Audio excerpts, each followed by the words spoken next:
All right, here we go. 5, 4, 3, 2, 1. Hello, everybody, and we are back with our favorite accountant, Glenroy Richards.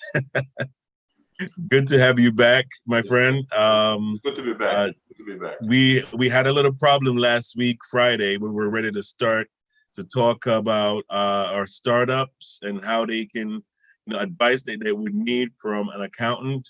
Well, if you have any friends, family members, associates, people you like, and people you may not even like, you can send them this link. Send them this link and let them tune in to what Glenroy Richards has to say about startup companies, how you can fund and things, different tips and clues that you can use to start your business and to run and operate your business. You don't want to miss this. If you're an entrepreneur, if you're an actual entrepreneur, or you're just an entrepreneur by heart, you really want to tune in to this program and get some advice. Glenn, it's good to see you again, my friend.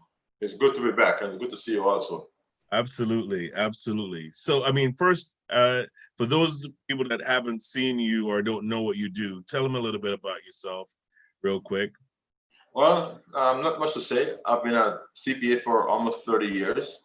I've been worked as an auditor, worked as a VP of finance for corporations. For the past 15 years, I've been running my own operations. We do accounting, we do auditing, we do reviews, compilations, we do taxes. We help companies start up, we help companies close.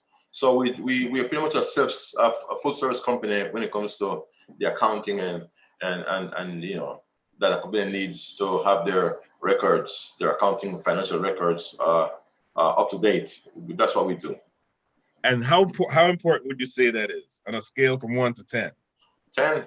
If 10 being the most Yes, 10 being the most. Yes. Yeah, well, definitely 10. Definitely a 10. You got to remember that because as a business, your record speaks for it, and so if you don't have any record, any history, then there's not much that can be said about you. I mean, you could have been doing good all along,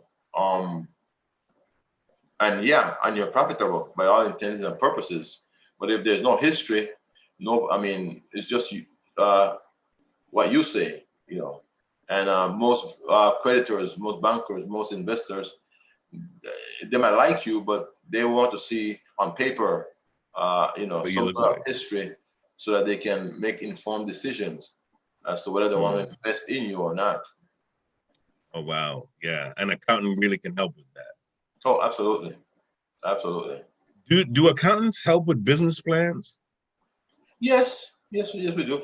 Like I said, when it comes to business accountants, there's a full range of services that we provide. Again, I always put it like this: we can open you, from opening you to closing you. The whole gamut. Yes. The whole gamut. Okay.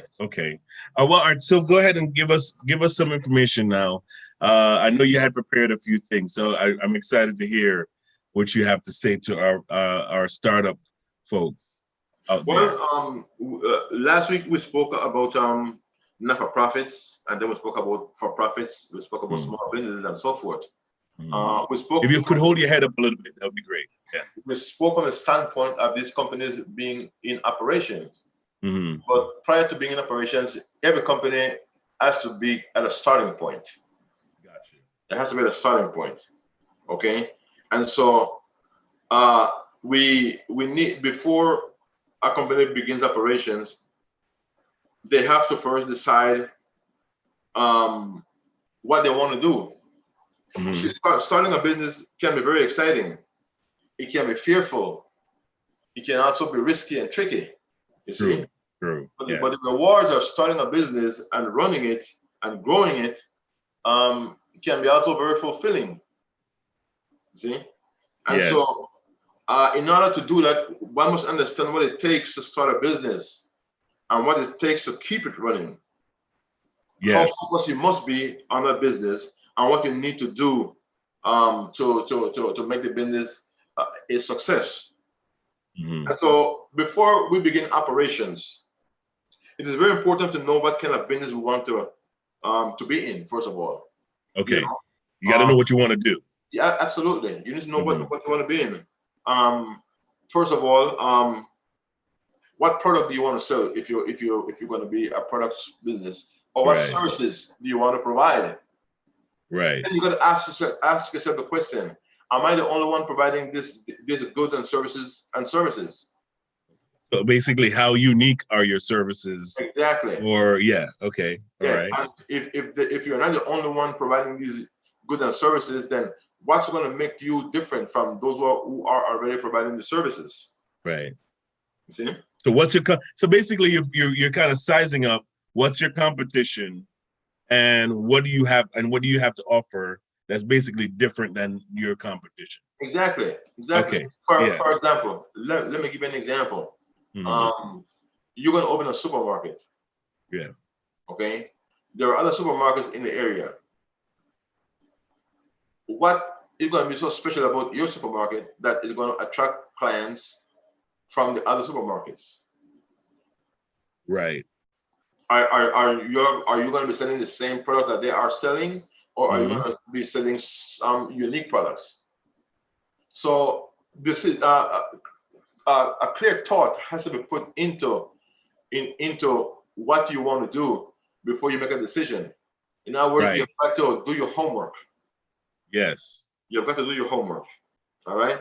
You see, many businesses fail because they don't do their homework, number one. Mm-hmm. And if they do if they do their homework, when they get into business, they spread themselves too thin by trying to do everything for everyone. See, you can't meet everybody's needs. You see, or they try to expand into different markets simultaneously. Mm-hmm. You see, that's spreading yourself very thin, and that can make you very vulnerable. So you have got to decide beforehand, what is it that you want to do? Why do you want to do it? How you're going to do it? Mm-hmm. How unique are you in this area that you're planning on getting into? And again, if there are competition, what's going to make you different from the competition? Got you. So these are things that one has to look into.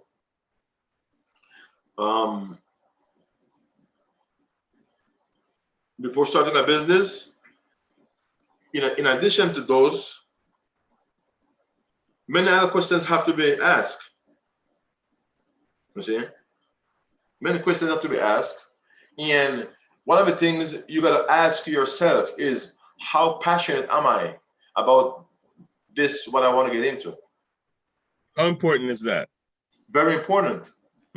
Very important. You see? Because you got your passion determines your level of commitment. Is this a fad? Is this something for now? Do you plan to be in this business for many, many, many years or decades to come? You know, how passionate are you? About it. Yeah. And so these are questions that you got to ask yourself. Okay. Is this going to be a long-term thing? Because remember now, some businesses are temporary. So you have to determine whether it's going to be a temporary venture, or seasonal, or even seasonal venture, or a long-term venture. So again, you have to do your homework. I cannot overemphasize that. And you've got to ask these questions. In addition to your commitment, you've got to ask yourself a question: am I willing to sacrifice the time, energy, and finances to making this a reality? Right. You got to ask these questions and seriously answer them. Because you get what you put in, right? Absolutely. Yeah. Absolutely. Yeah. So I mean, for instance, if somebody's going to start a business, right? Let's say their income, they have no income. I mean, they're pretty much on the low. They're right now, this person is, is just an idea, concept, right, in their mind, but they don't know where to start. Should they be aiming for funds, or how should they go about doing that? Like, for instance, for the person that can't afford an accountant, right? How should they start off to get to the place of having an account? Well, before you do, you can get there. Like I said, once you have asked yourself these questions and have determined that you're serious about it, my suggestion would the next step would be to prepare a business plan. Okay. What's a business plan? A business plan is a document setting out a business future. Okay. The objectives and strategies of achieving them. Okay? You got a document. It's not sort of, it is a roadmap. Okay. To your success. It is a roadmap. It is a roadmap to your success. Okay. Exactly. I mean, if you're traveling from point A to point Z, you need to know where you are and how to get to point B. All right. So the business plan is a roadmap. Now, this business plan will help you work through important questions and become fully prepared for what is ahead. All right. It helps you define your market demographics. Okay. Who are you selling to? I said before. Who are you going to be advertising to? So forth. So the business plan will help you determine those things. Okay. And how you will reach them. Right. So it's not something that you just decide, okay, I want to do this, and then no. It's got to be detailed. It's got to be conscientious. It's got to be specific. It's got to be deliberate. And the business plan will help you achieve these things. Right. It helps. So basically, I'm just going to summarize some of it. So basically, it's like you are putting your ideas into words so that others can comprehend your business in a way, right? Not only others, but that you can comprehend your business. You can comprehend it. Yeah. Well, you first have to comprehend your business before others can comprehend it. True that. So by putting it down on paper, you are looking at what you want to do, and of course, you would when it's on paper and you study it, you can make corrections, you can make additions, you can make subtractions, and so forth. So again, this roadmap is a roadmap to success that once it's documented, you can look at it, you can alter it, you can do all things to it, but it's the document that's going to help you get to where you want to get to. Yes. Okay. Oh, that makes sense. What does a document like a business plan obtain? What does it contain? Sorry. What does it contain? What does it have in it? Like, does it have a P&L in it, or is that projection as to profit loss, that kind of thing? Is that something? That's the financial part of it, but first it has the idea. Okay, first it has the idea. Okay. It has the idea. It has profit and loss, that P&L that comes at the end. First, it will develop, it will state your idea, your plans, and then it will give you a walk. It will walk you through as to how to develop that plan. Got it. Once the plan's been developed, then you look at the financing. Okay, got you. Is that still a part of the business plan? Absolutely. Okay. Absolutely. Got you. Okay.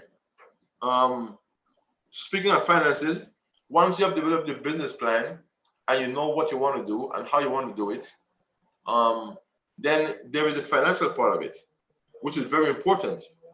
Okay. Before you start a business, you've got to know where your finances are coming from. Okay. Right. You need funds to start a business. Now, do you have savings? Do you have personal funds available? Right. That's one way of financing it. Personal funds, right? Okay. Yeah. But the question are your personal funds enough to finance it? Right. If yes, well, great. But if it's not, where are you going to get the rest of the money you need to finance the operations? Okay. Where else? Now, let's pause there for a second. Now, I know that for minorities, there are few resources for minorities out there. As far as getting grants and loans and things like that. I know SBA offers a few things, right? So there are a few levels of like businesses that or companies that offer support. I mean, for instance, I think there's something for women too. Yeah. I mean, what do you know some of these resources that they could use for that? And yeah, you're okay. So, good. Following through on that thought. Yes. Mm-hmm. If you don't have enough money on your own to finance it, where are you going to get the money you need to finance operations? Mm-hmm. One of the questions is, will you borrow from a bank, such as the SBA? Right. Okay. Okay. Are you going to go for financing from a bank? Mm-hmm. All right. If it's a small business, like as I said last week, if it's a small business or organization and a small business loan you're looking, the SBA has a different definition of small business, and there are yeah, you did many say that categories. last week. You said that last week. That's why. For those of you who you missed that last week. That is why the business plan is so important, because it specifies. So the banker or the investor who's reading your business plan can see where you're going and what you're trying to achieve and so forth. Mm-hmm. And so that's why it's important. Now there are other means of financing also besides SBA and other banks. Mm-hmm. There is your family.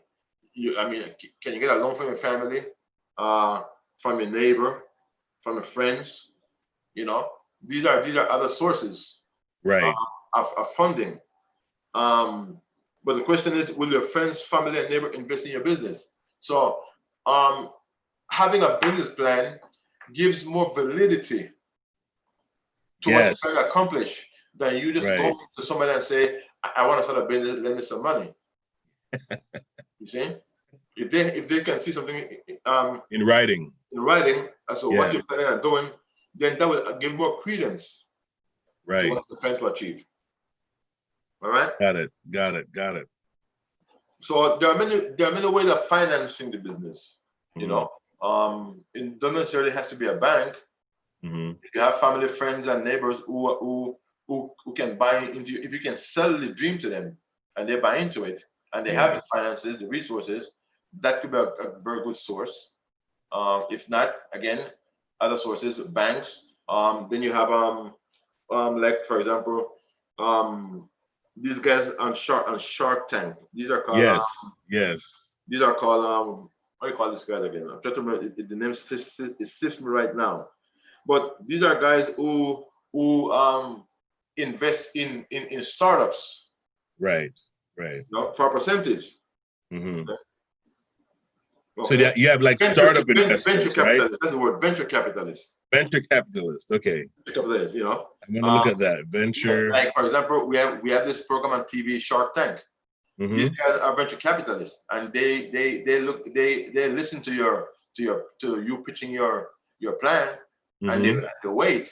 And if they think it's a good investment, they will want a piece of it, and they will invest in it. Mm-hmm. For a certain percentage and so forth. So mm-hmm. there are many ways of securing financing. Some is going to be a loan, others are going to be via investments, where you part with some of the shares of the organization. But again, if you believe strongly in your vision, whichever way you go, I mean, it's going to be good. So mm-hmm. But again, you have got to make certain that whatever you have, that you pitch the sales appropriately or right to these future investors or to family, friends, or neighbors who you want to loan you or invest in your company. So now you have to become a good salesman. Mm-hmm. You've got to sell your vision. Right. You have to sell it. You have to be convinced that it's a viable business. That is correct. You have to be convinced of it. Yeah. That's correct. Yeah. And that's absolutely before. If you don't believe in it, then you won't sell it right. That's it. And I mean, why should somebody else believe something you don't believe. Exactly. Exactly. You know, if you don't believe that you have the capabilities of running this business, then I can't invest in you because you don't know you can do it. Exactly. Yeah. So Yeah. you have got to be so convinced of this that you're able to convince others. You know, we had a seminar, we had a program before this during the Financial Empowerment Week. We had a program with a gentleman by the name of Joel Solomon. And a part of that program, he said, you have to doubt your doubt. Okay. Right. So basically, even if you have a little bit of doubt in yourself about your capabilities of doing it, you have to doubt your doubt. You have to say to yourself, I can do this business. Yes. Right. Even because you're passionate about it doesn't mean you're confident you can do it. That is true. But so you have to doubt your doubt. You got to say to yourself, you know, this is something I want to do and I will do it full time and I'll be great at it. That's all you have to really speak to yourself on. Yes. You've got to speak to yourself.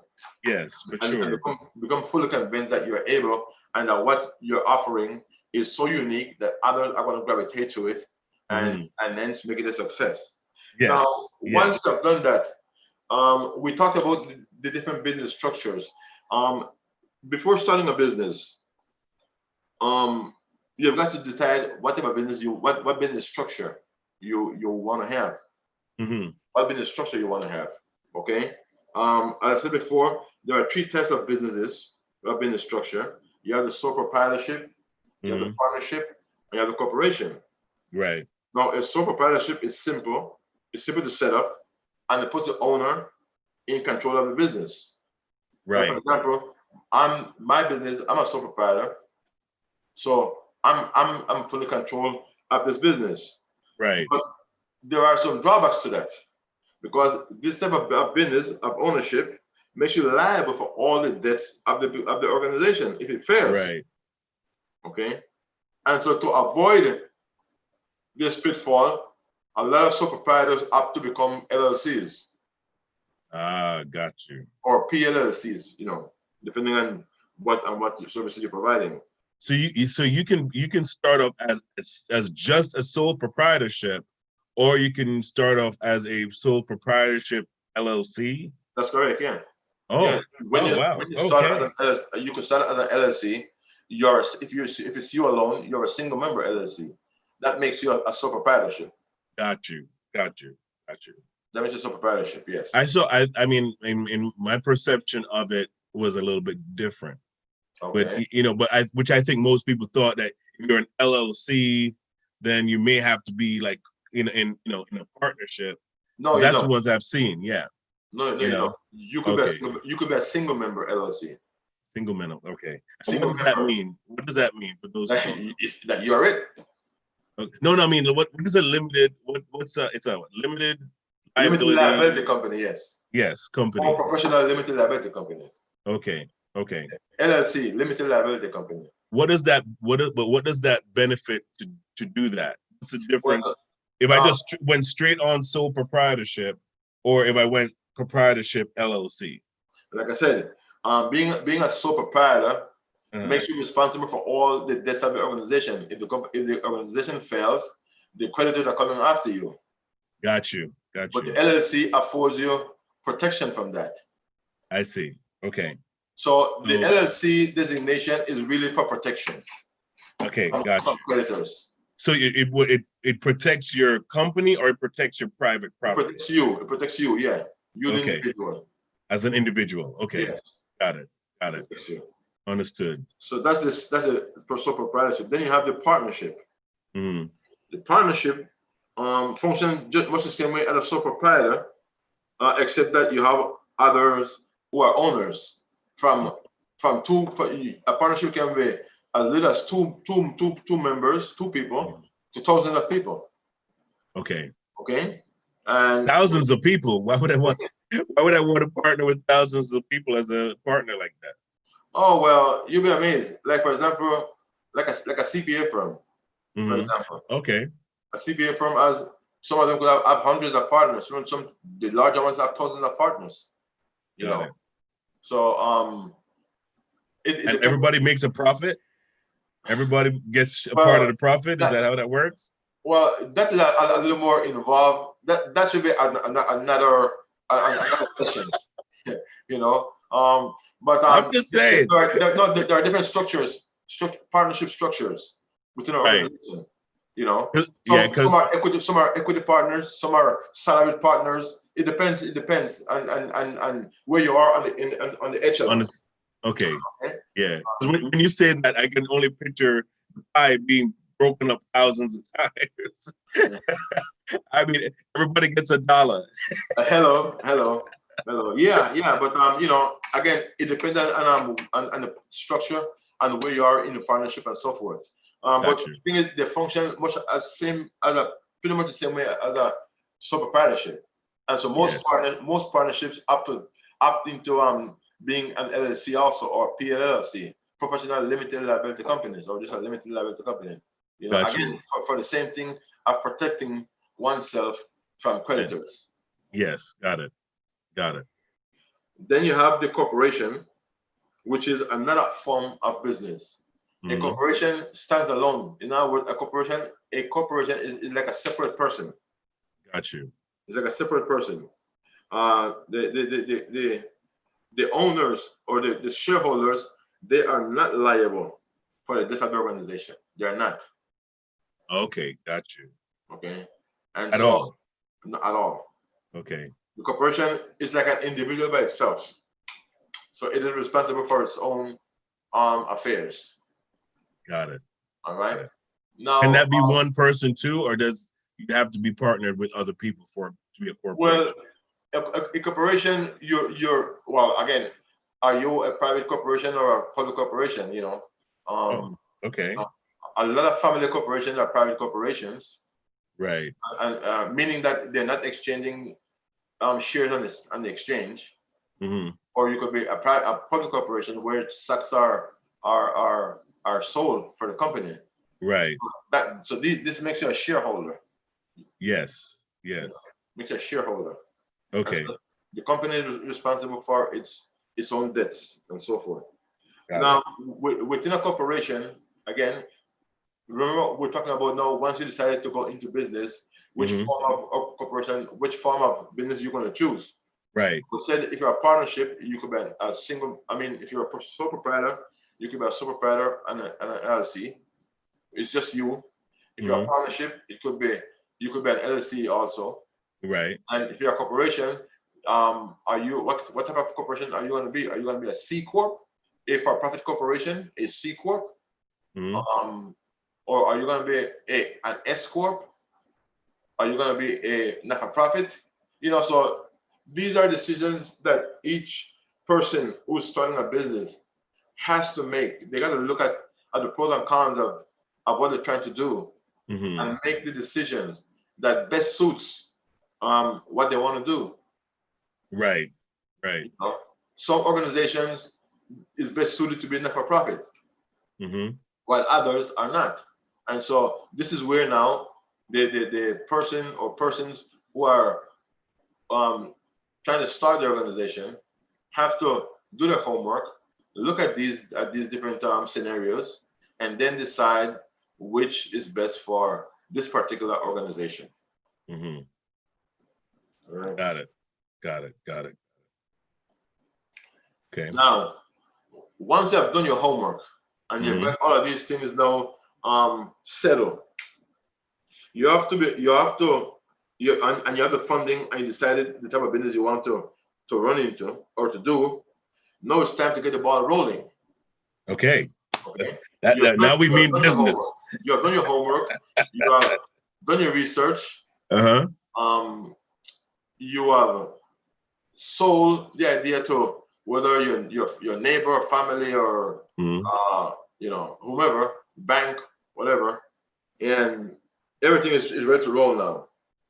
Now we get the ball rolling by first registering the company at the county or state level. You have to incorporate. You have to register the company Mhm. at the county or state level. Usually, sole proprietors they're registered at the county level. Yes. Others they're registered at the state level. Mhm. Okay. Once you're registered, you need to get an EIN for the organization. An Okay. EIN, an employee identification number, which is Okay. issued by the Internal Revenue Service. Yes. All right. So that's because that number is unique to your business. Hmm. And to open up a bank account, you need not only your incorporation paper, but you need a tax ID number to take with you to the bank, so you can Got open it. up an account for the organization. Got it. You need to choose a location for your business. Is it going to be first of all online business or brick and mortar? Do you need a specific location? Once you have the location, are you going to rent? Are you going to lease? Are you going to own the property? So these are decisions that have to be made, while you're getting your business going. Got it. Got it. Hence the business plan. Hello. Yes, yes, yes. The roadmap. That's the roadmap. That's a roadmap. Yeah. Yeah. And again, Yeah. like I said, you need a bank. You need a bank account. Do you recall last week I said to you, when you start a business, you need 4 people in your corner? Yes, you do. Okay. Repeat those 4 people. You need, and I believe in this order. Right. First, you need an accountant. Okay. Then you need an attorney. Mm-hmm. You need a banker. Then an insurance person. Okay.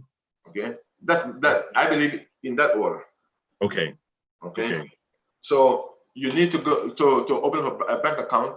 You're gonna have so again, you have a banker, friends with a banker. They can assist you get this thing going as quick as possible. You're gonna need your EIN number, your employee identification number. You're gonna need your incorporation papers to take with you to the bank, so that they can see that the business exists and that it has a number and so forth. Once you're Let gonna me do, ask you, what's the average cost for an accountant? What's the average cost to retain an accountant? it Average. varies. It varies. First of all, Okay. it depends on your location. Number one, depending on who you're serving. Many factors come into play. To be honest with you, many Okay. factors come into play.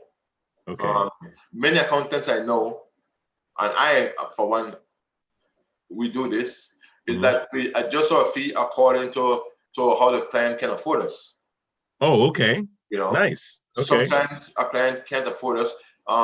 We don't want to turn anybody away, so we try to, or at least I try to see how low I can go without hurting me. Got you. Got you. See? By the Right. same token, how high the client can go without hurting them. Got it. So it's a balance that we have to work out. Yeah. So it's more like I can provide all these services, but if you have, let's put a range between $100 and $50. If the maximum of my services are $100 An hour. and you're coming in at $50 an hour, right, an hour, then I got to my services are going to match basically what you can bring in. Well, yeah, it's like in everything else. There has to be negotiation. Right. Honest negotiation. Because I don't want to lower my price and then find out that you can afford that and more.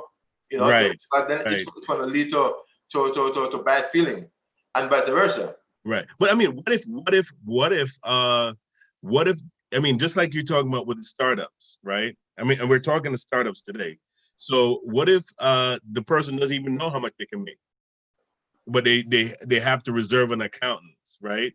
So you don't even know what you have a projection, you have an idea, but you really don't know. You really don't know because you haven't really done anything and made any moves yet.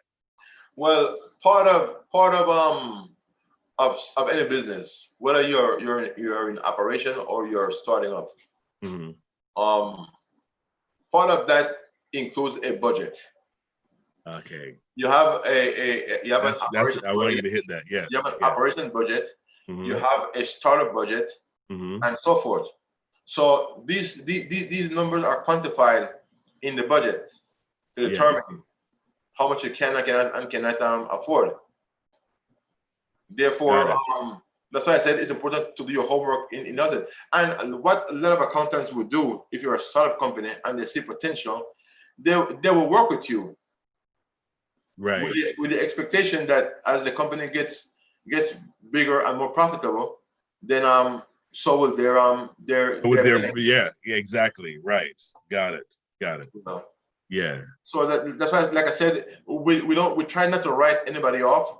We try to Mhm. look at the possibility of working with every and anyone, Mhm.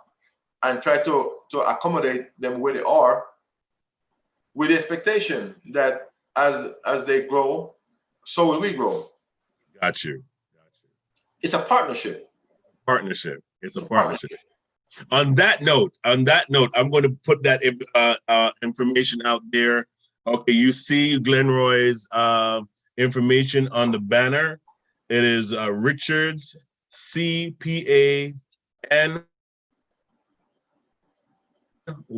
CPANYC.com. Okay, you go to his website, you can see some more about his services, what he offers.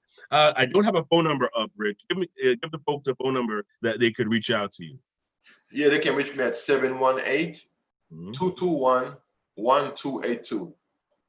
Okay, that's 718-221 1282. 1282. All Yeah. right. All right. So you guys heard it here. You heard it first here. Glenroy Richards, his services are available to you, and you really need to have an account in your corner.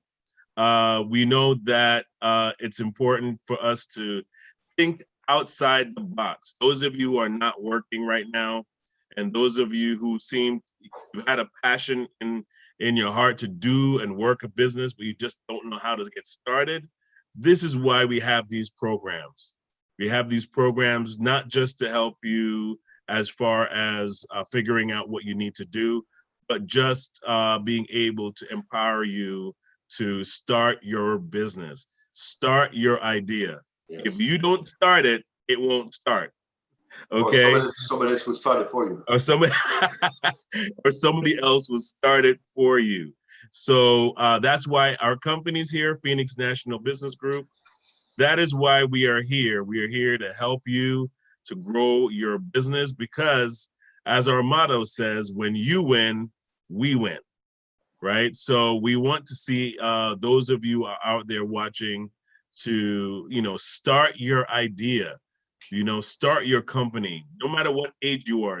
17. I've seen where 6-year-olds, 7-year-olds are starting a business now, and we really got to encourage each other to step into our ideas, step into our vision, because I personally believe that God puts those ideas inside of you for you to do it.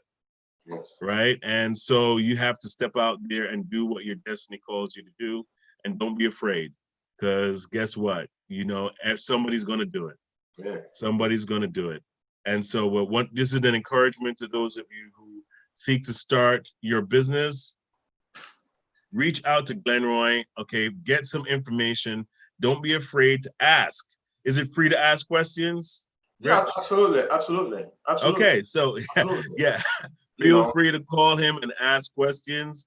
If you don't know, if that's not a connection for you, then I'm sure you'll get an idea where to start, and you can move from there. But the exactly. idea is to start. Exactly. The idea is to start. And we do, again, we do the process. We register companies, we close companies. So we are a full service company. We're able to assist you not only in helping you. If you need a business plan, we can assist you with a business plan, Mhm. for a fee, of course. Of course. If you want to register the company, Mhm. we can do that for you. Um, Okay. that's part of the services we provide. We'll get you your EIN. In other words, we set you up to get started all the way, Yes. All the and way through. All all the the way way through, through. all the way through. Okay. Yeah. Okay. And that's what I want the folks out there to know. Really appreciate your time, my friend. I It's a think pleasure. the information is valuable, and I really am encouraging everyone again to reach out to Glenroy Richards to get more information about how you can start your business. Yes. God bless you, man. And we will definitely see all of you this month. This month is very exciting. It's a very exciting month because this month we're going to be dealing on relationships. You're going to still see some of our folks from the Financial Empowerment Week. They'll be coming on, of course, still giving their programs, putting their programs out there. But this month we will be majoring on relationships. So we'll be starting that on the 18th, on the 20th, and you'll see a few programs coming on. Our closing of that event will be on the 27th, and you don't want to miss that because guess what? A healthy relationships will cause prosperity to come to you more than you can know. You know, life is about relationships. If you don't have any friends, you may have a problem because people are everywhere. Yes, People are everywhere, and somehow your destiny is tied to people. Yes. Your destiny is tied to someone. And so you need to know how to cultivate that relationship, how to build on that relationship, and how to make it healthy and strong for a long-term future. All right. So that's what we're going to be talking about this month. And you don't want to miss it. You want to be involved in the game. All right. So don't miss that. Love all of you. And we will definitely see you guys next week. We have a few programs coming in next week. So we will see you guys then. Take care. Glenn, thank you so much, my friend. I appreciate you having me online. Thank you very much for this opportunity.